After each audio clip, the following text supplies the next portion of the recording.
रंग वाली लड़की थी, जिस वजह से उसके स्कूल में हर कोई उसके काले रंग को लेकर उसे चिढ़ाता था, खासकर उसकी अपनी क्लास के टीचर और बच्चे। पलक, तुम लाइन में सबसे पीछे खड़ी हो जाओ, और टीना सांची, तुम कुछ सुंदर लड़कियां आगे आ जाओ। प्रिंसिपल मैम का ऑर्डर है, हमारे स्कूल के बेस्ट बच्चों का फोटो स्कूल मैगजीन में छपेगा, इसलिए मैं चाहती हूँ मेरी क्लास के बच्चों का फोटो ही मैगजीन में छपे। पर मैम, ये पलक तो बहुत काली है, पूरी फोटो इसी से खराब हो रही है। मैम, ऐसा नहीं हो सकता, हम इस पलक को इस फोटो में से हटा दें? नहीं बच्चों, अगर ऐसा हो सकता तो ये काम सबसे पहले मैं ही कर देती। मैं खुद नहीं चाहती ये काली स्टूडेंट मेरी क्लास में भी रहे। मैम, मैं पानी पीने जाऊं? हाँ जाओ, मेरे सिर पर खड़ी मत रहो, और हो सके तो थोड़ा पानी से मुंह धोकर भी आ जाना, शायद तुम्हारा काला रंग चेहरे से उतर जाए और फोटो थोड़ी अच्छी आ जाए। टीचर की और बच्चों की बातों को सुनकर पलक रोती हुई वॉशरूम की तरफ चली जाती है और वहां जाकर फूट फूट कर रोने लगती है। पलक के माता पिता दोनों नौकरी करते थे और बड़ी मेहनत से पैसे कमाकर उन्होंने पलक का अंग्रेजी मीडियम में एडमिशन करवाया था। इसलिए पलक अपने माता पिता से कभी भी अपना दुख नहीं कहती थी। पलक को दौड़ने का बहुत शौक था। वो रोजाना सुबह स्कूल जाने से पहले दौड़ने का अभ्यास करती थी, पर वो जब भी अपनी टीचर से स्कूल में दौड़ प्रतियोगिता में भाग लेने के लिए कहती थी तो उसकी टीचर उसे साफ मना कर देती थी और बच्चे उस पर हंस देते थे। तू दौड़ेगी? अपनी शक्ल देखी है कभी शीशे में? मैम तुझे कभी भी दौड़ प्रतियोगिता में नहीं लेंगी। आज तक हमेशा से टीना ही विनर रही है और आगे भी रहेगी। इतनी देर में क्लास टीचर भी आ जाती हैं। बच्चों, हमारे स्कूल को बहुत ही बड़े लेवल पर दौड़ प्रतियोगिता के लिए भेजा जा रहा है।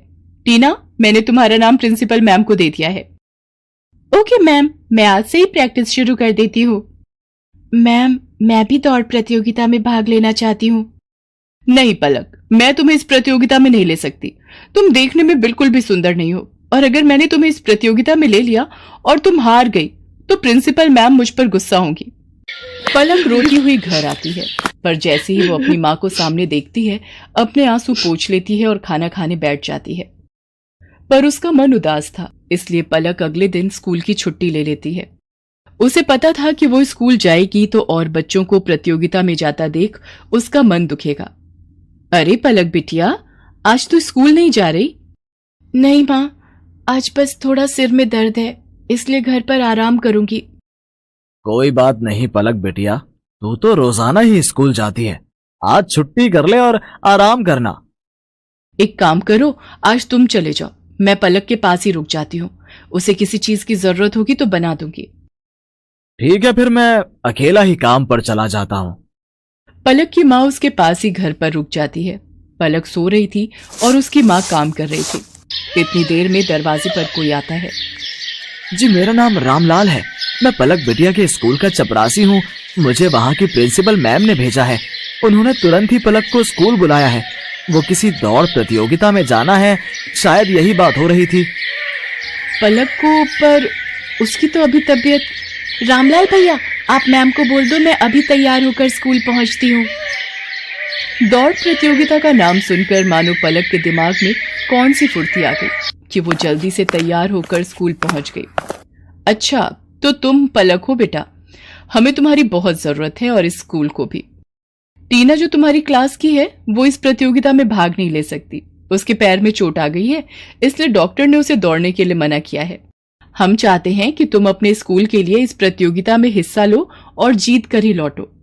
मैम, मैं आपसे वादा करती हूँ, मैं इस प्रतियोगिता में जीत कर ही लौटूंगी। पलक, मुझे माफ कर दो बेटा, मैंने एक टीचर होकर भी तुम्हारे साथ कितना गलत व्यवहार किया। पर आज जब हमारी क्लास की और स्कूल की इज्जत का सवाल है तो हमें तुमसे बेहतर दौड़ प्रतियोगिता के लिए कोई बच्चा नजर ही नहीं आया। मैं जानती थी कि तुम रोजाना सुबह दौड़ने का अभ्यास करती हो, इसीलिए मुझे तुम्हारा नाम सबसे पहले याद आया। मेरी शुभकामनाएं तुम्हारे साथ हैं। पलक, देखना, तुम इस प्रतियोगिता में जीत कर ही लौटोगी। Thank you ma'am, thank you so much. मैं आपसे वादा करती हूँ, मैं इस प्रतियोगिता में जरूर जीतूंगी। पलक की क्लास के सब बच्चे भी उसे शुभकामनाएं देते हैं और पलक पूरे जोश के साथ दौड़ प्रतियोगिता में हिस्सा लेती है और जीत कर लौटती है। उसकी प्रिंसिपल मैम और क्लास टीचर उसे इनाम में ट्रॉफी देकर सम्मानित करती हैं। ट्रॉफी लेकर पलक घर पहुंचती है। प्रतियोगिता जीतने की खुशी पलक के माता पिता उसके चेहरे पर साफ साफ देख रहे थे। उस दिन के बाद से पलक को कभी भी कोई भी उसके काले रंग के लिए नहीं बोलता था, बल्कि सब उसकी बहुत तारीफ करते थे। रामलाल अमन कुमार के घर नौकरी करता था। अमन कुमार का बेटा सौरभ एक बड़े स्कूल में पढ़ता था, जबकि रामलाल का बेटा दीपक एक सरकारी स्कूल में पढ़ता था। सौरभ और दीपक दोनों ही पढ़ने में होशियार थे और अपने अपने स्कूल के अच्छे बच्चों में उनका नाम था। देखो पापा, मेरा रिपोर्ट कार्ड मिल गया, मैं क्लास में फर्स्ट आया हूँ। अरे वाह सौरभ, मुझे पता था मेरा बेटा इस बार भी क्लास में फर्स्ट आएगा। अरे रामलाल, दीपक भी तो अपनी क्लास में फर्स्ट आया है ना? अभी कुछ देर पहले ही वो भी अपना रिपोर्ट कार्ड दिखा रहा था। जी साहब, वो भी अपनी कक्षा में अव्वल आया है। पापा, सरकारी स्कूल में पढ़कर तो कोई भी फर्स्ट आ जाता है, वहां की पढ़ाई तो बहुत आसान है। दीपक ने कोई बड़ा काम नहीं किया, एक छोटे से स्कूल में फर्स्ट आकर। सौरभ, ये लो लड्डू, मैं फर्स्ट आया हूं ना तो बापू ने सबको बांटे हैं। मैं नहीं खाता ये बेकार से लड्डू। मॉम, वो चॉकलेट बादाम कहाँ हैं जो आपने सबको खिलाए हैं? मेरे पापा तुम्हारे बापू की तरह सस्ते लड्डू नहीं लाते, वो तो चॉकलेट ड्राई फ्रूट लाए हैं। और ज्यादा इतराने की जरूरत नहीं है, तुम हमारे नौकर के बेटे हो, जितनी मर्जी कोशिश कर ले तो मेरी बराबरी नहीं कर सकता। सौरभ बेटा, ऐसे नहीं बोलते, दीपक भी अच्छा बच्चा है। मॉम, मुझे दीपक एक आंख नहीं भाता, मेरे सामने पापा उसकी तारीफ करते रहते हैं, मुझे बिल्कुल अच्छा नहीं लगता। मैं कपिल के घर खेलने जा रहा हूँ। सौरभ को दीपक से नफरत थी। दीपक भी उसकी तरह पढ़ाई में बहुत अच्छा था। ये बात सुनकर सौरभ और गुस्से में आ जाता है। सौरभ कपिल के घर खेलने चला जाता है। क्या हुआ सौरभ, आज तू बड़ा गुस्से में है? मैं दीपक से नफरत करता हूँ। आज मैं जब पापा को अपना रिपोर्ट कार्ड दिखा रहा था तो दीपक ने भी अपना रिपोर्ट कार्ड दिखाया, वो भी मेरी तरह फर्स्ट आया है। फिर तुम ही बताओ, फिर पापा उसकी भी तारीफ करने लगे, वो हमारे नौकर का बेटा है। ये बात मुझे उसे समझानी होगी। अरे तू चिंता क्यों करता है, सब ठीक हो जाएगा। अच्छा सुन, कल दोपहर में सारे दोस्त गेम में पैसे लगा रहे हैं, तू कितने लगाएगा? मेरी तरफ से 200 रुपए लगा दे। अरे तू फिर से अपनी मम्मी के बैंक अकाउंट से 200 रुपए लेगा तो तेरी मम्मी गुस्सा नहीं करेंगी? मेरे पापा बहुत रिच हैं, मेरे पास पैसों की कमी नहीं है। मेरे मम्मी पापा मुझसे कुछ नहीं कहते हैं क्योंकि मैं स्कूल में हमेशा फर्स्ट आता हूँ। सौरभ को गेम पर पैसा लगाने की आदत पड़ गई थी। वो आए दिन अपने दोस्त कपिल और बाकी दोस्तों के साथ ऑनलाइन गेम खेलता और उस पर पैसे लगाता। सौरभ पढ़ाई में अच्छा था, इसलिए उसकी मम्मी भी उसे अकाउंट से पैसे लेने के लिए कुछ नहीं कहती थी। सौरभ, तुमने मॉम के अकाउंट से आज फिर 200 रुपए निकाले हैं। पापा, वो मेरा ऑनलाइन ग्रुप गेम चल रहा है ना, तो उसी के लिए चाहिए थे। अरे मुझे पता है, सौरभ ने मुझे बता दिया था कि वो 200 रुपए ऐड कर रहा है। बेकार में गुस्सा होते रहते हो मेरे लाल पर। वो तो ठीक है संध्या, पर चलिए आप नाश्ता कीजिए, बच्चे हैं आपस में लगे रहते हैं। संध्या अमन की बातों पर ध्यान नहीं देती। सौरभ को गेम खेलने की आदत पड़ती जा रही थी। एग्जाम भी नजदीक आ रहे थे। एक दिन, सौरभ क्या बात है, आजकल लग रहा है तुम पढ़ाई पर ध्यान नहीं दे रहे हो। तुम्हारी मैम का फोन आया था, तुम 2 दिन से ट्यूशन में लेट पहुंच रहे हो। मम्मी, वो एग्जाम आ रहे हैं ना, तो मैं कपिल के घर बैठकर पढ़ाई करता हूँ। हम दोनों साथ में ही ट्यूशन जाते हैं, तो पढ़ते हुए समय का पता ही नहीं चलता। अच्छा ये बात है, तुम कपिल के घर बैठकर एक्स्ट्रा टाइम में पढ़ाई कर रहे हो, ये बहुत अच्छी बात है।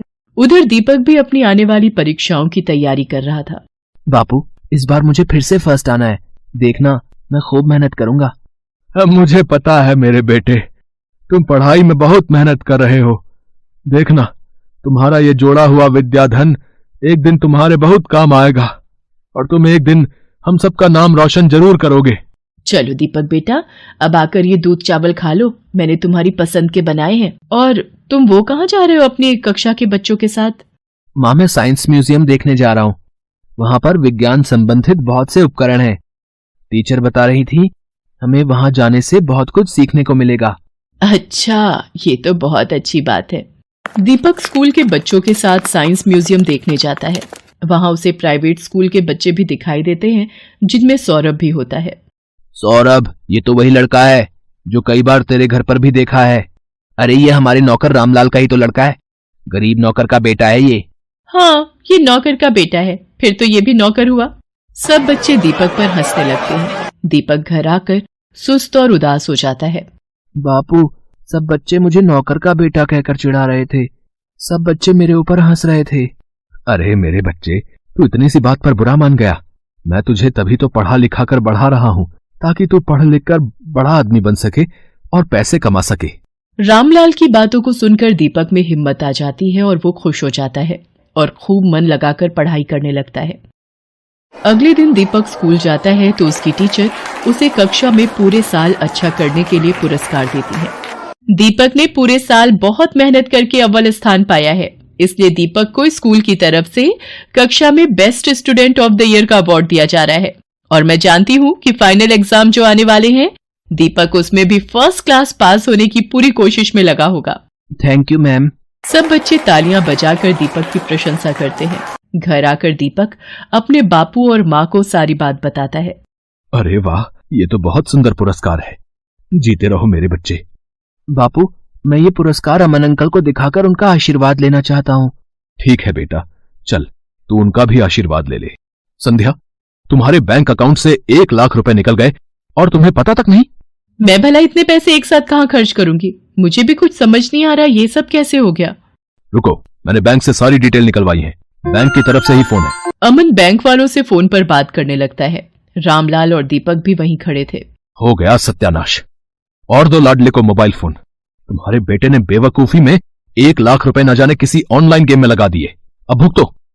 और है कहां ये सौरभ? वो तो अपने दोस्त कपिल के साथ ट्यूशन गया है। मेरे फोन पर सौरभ के ट्यूशन से फोन। जी, मैं सौरभ की मम्मी बोल रही हूँ। क्या सौरभ ट्यूशन नहीं आ रहा? पर जी ठीक है, सौरभ पिछले 1 हफ्ते से ट्यूशन नहीं जा रहा। तभी सौरभ आ जाता है। क्यों सौरभ, ट्यूशन से आ गए? जी पापा।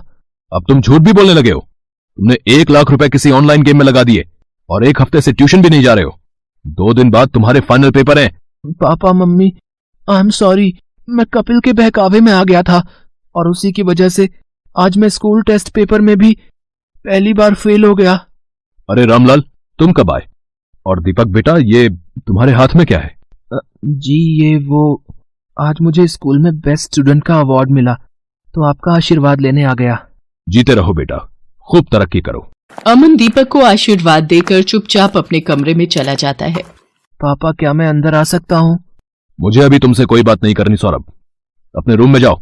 मम्मी पापा मेरे से नाराज है, वो मेरे से बात नहीं कर रहे।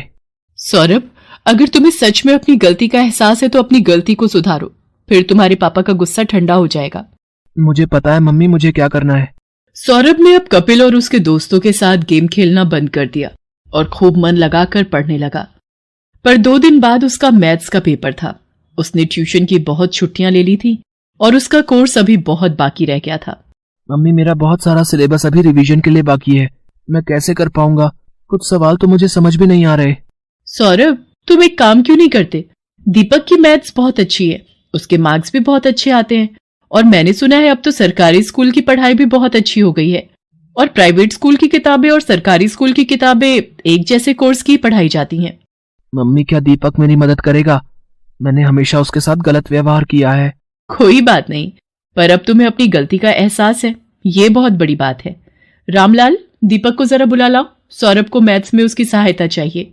हाँ हाँ मालकिन, मैं अभी बुला लाता हूँ। सौरभ दीपक की सहायता से मैथ्स के पेपर की तैयारी करता है और बाकी सभी विषयों में भी सौरभ अब दीपक के साथ ही पढ़ने लगा। सौरभ भी दीपक की तरह अपने स्कूल में फर्स्ट आता है। सौरभ, तुम्हारा रिजल्ट देखकर मैं आज बहुत खुश हूँ। पापा, ये सब दीपक की वजह से ही हुआ है, इसने मेरी एग्जाम के दिनों में बहुत हेल्प की। थैंक यू दीपक। रामलाल, तुम्हारा बेटा दीपक बहुत होनहार है, देखना ये एक दिन जरूर बड़ा आदमी बनेगा। अमन अंकल, एक दिन मैं भी आपकी तरह ही बड़ा बिजनेसमैन बनूंगा। दीपक की बातों को सुनकर रामलाल की आंखों में खुशी के आंसू आ जाते हैं और वो दीपक को गले से लगा लेता है। दोस्तों, पिछले वीडियो में हम लोगों ने यहाँ पर 1452 लेवल को कंप्लीट किया था। अभी यहाँ पर हम 1453 लेवल को कंप्लीट करने वाले हैं। तो चलिए दोस्तों, यहाँ पर गेम को स्टार्ट करते हैं, गेम को प्ले करते हैं। 1453 वाले पे क्लिक करते हैं, हम यहाँ पर प्ले वाले पर क्लिक कर लेते हैं। अब इसमें हमारा गेम ओपन हो जाता है। इसमें क्या है, 8 डोरेमोन बनाना है। यहाँ पर कुछ अंडा टाइप का है, ये अंडा टाइप का हमें 8 फोड़ना है और 8 को नीचे लेकर के जाना है, तभी भी 26 मूव में, तभी जा करके ये कंप्लीट हो जाएगा लेवल। तो सबसे पहले हम फर्स्ट वाले के यहाँ पर खोलेंगे, फर्स्ट वाले को यहाँ पर खोलने के बाद यहाँ पर नीचे यहाँ पर सारा लेवल कंप्लीट होते होते नीचे यहाँ पर फूटते फूटते आ रहा है। इसी तरह से यहाँ पर दोस्तों और भी दूसरा नया चीज़ देखेंगे क्या आ रहा है। नया चीज़ आएगा यहाँ पर, इसको ऐसे करके ऐसे बनाते हैं, देखते हैं क्या निकल के आता है। इसी तरह से दोस्तों आपको भी यहाँ पर कंप्लीट करना है लेवल को। आपका लेवल कंप्लीट, जैसे यहाँ पर आप देख सकते हैं यहाँ पर अब एक डोरेमोन कंप्लीट हो चुका है, मात्र 7 बचा हुआ है। इसी तरह से यहाँ पर हम लेवल को कंप्लीट करने की कोशिश करेंगे। जैसे ही लेवल कंप्लीट होता है हमारे सामने यहाँ पर डोरेमोन यहाँ पर नीचे जाते दिख रहे हैं। जैसे 2 ठो यहाँ पर हमारा कंप्लीट हो चुका, 3 खत्म हो चुका, अब यहाँ पर मात्र 5 बचे हैं, जिसमें कि 2 यहाँ पर हमारे सामने दिख रहे हैं और एक यहाँ पर है, 3 है। और तीनों को कंप्लीट करने के लिए हमें सबसे पहले इसको यहाँ पर ये सारे चीज़ को ख़त्म करना होगा। ये सारा चीज़ को ख़त्म करने के बाद ही यहाँ पर हमारा ये कंप्लीट होगा लेवल, या फिर हमें अच्छा खासा एक पॉइंट बनाना होगा, तभी जा कर के ये ख़त्म हो पाएगा। चलिए नीचे एक और नीचे आ जाता तो मज़ा आ जाता। यहाँ पर लाने के लिए इसको कुछ तिगड़मबाजी करना पड़ेगा। ये रहा एक और क्योर। अब क्या मान रहा है, देखो डोरेमोन कंप्लीट एक हो चुका है और हमारे पास 12 मूव है और 4 डोरेमोन को ख़त्म करना है, जो कि हमारे पास 3 सामने ही दिख रहे हैं। तो सबसे पहले इसको यहाँ पर ख़त्म करते हैं और try no no no try एक और कंप्लीट हुआ है। अब क्या कहा जा सकता है, इसको एक और ख़त्म हो चुका है। अब हमारे पास 2 बचा हुआ है, ये भी दोनों ख़त्म। हमारे पास 7 मूव बचे हुए थे और ये यहाँ पर 7 मूव के पहले ही यहाँ पर ख़त्म होने से पहले डोरेमोन कंप्लीट हो चुका। ओके ओके ओके, यहाँ पर मेरा लेवल कंप्लीट हो चुका है। मिलते हैं नेक्स्ट वीडियो में।